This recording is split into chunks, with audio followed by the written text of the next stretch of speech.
Let me start with a summation of what this show is all about in 36 words.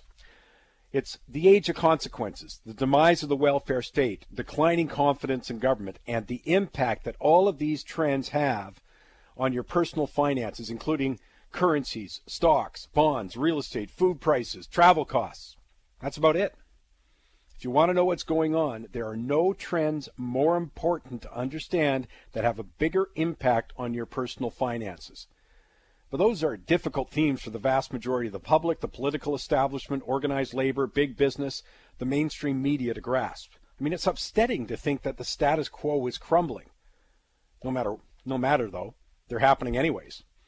I smile with that sort of very small world view that thinks that the rise of Donald Trump is unique. The political outsider phenomena. Well, it's worldwide and happened well before Donald Trump. The governing party in Greece, Syriza, was formed less than 2 years after taking power. Italy's recently formed anti-establishment five-star movement's about to take charge of Rome's government. A couple of weeks ago, we talked about Iceland's Pirate Party leading the polls, thereby qualifying for the highest amount of government funding.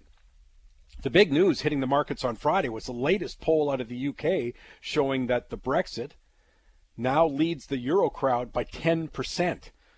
That's just been a steady increase in support for leaving the EU. Across Europe, anti-establishment fringe parties are absolutely surging. My point is that Donald Trump, Bernie Saunders are nothing new. On this show, 2013, Martin Armstrong talked about the rise of the third-party political outsiders coming to the forefront by 2015 and beyond. Obviously, that was a good call. Trump and Bernie Saunders are just the latest U.S. manifestation of the same trend, dissatisfaction with elites. Hey, we witnessed the same phenomena in Vancouver just over a year ago with the transit referendum. All the big labor, business, political elites lined up in favor. They had the money to push their position, but what they didn't have was support. The elites lost badly, and it was clearly an anti-establishment vote. But I don't think they get it. Sadly, still arrogant, and worse, ignorant of the reasons behind the trend. And none of them understand Trump. More importantly, they don't understand that he's just the beginning of a trend. One of the key, if not the key question coming is, who or what comes next after Donald Trump, Bernie Saunders? That's one of the key political and economic questions in the next decade. And I'll tell you, the election of Hillary Clinton, the ultimate establishment elitist candidate, Wall Street's candidate, as Bernie Saunders says, is going to exacerbate this trend. It's going to get the U.S. much more involved in the trend. The backlash against the political elites has begun.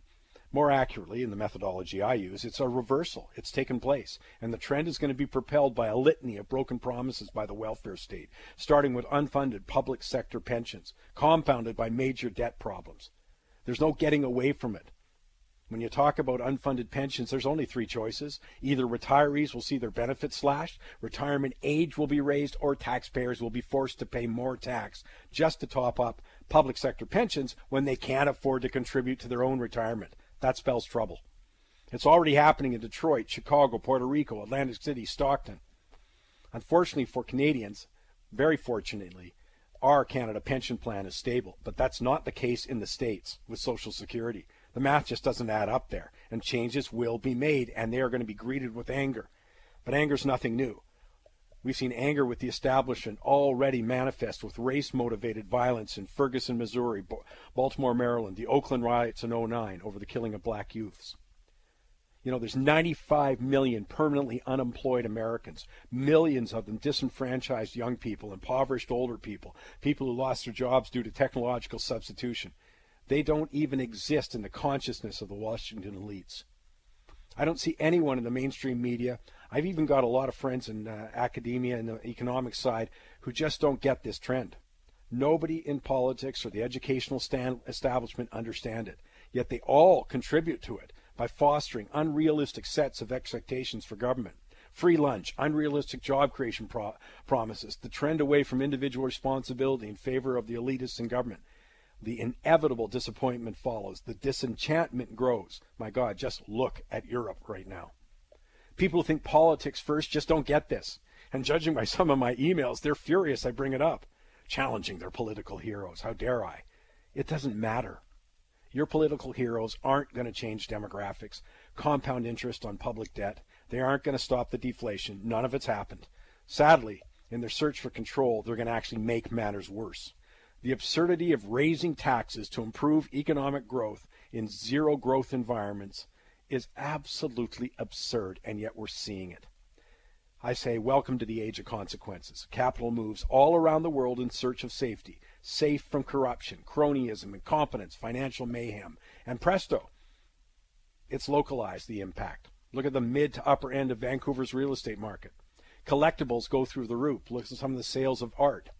Currencies decline.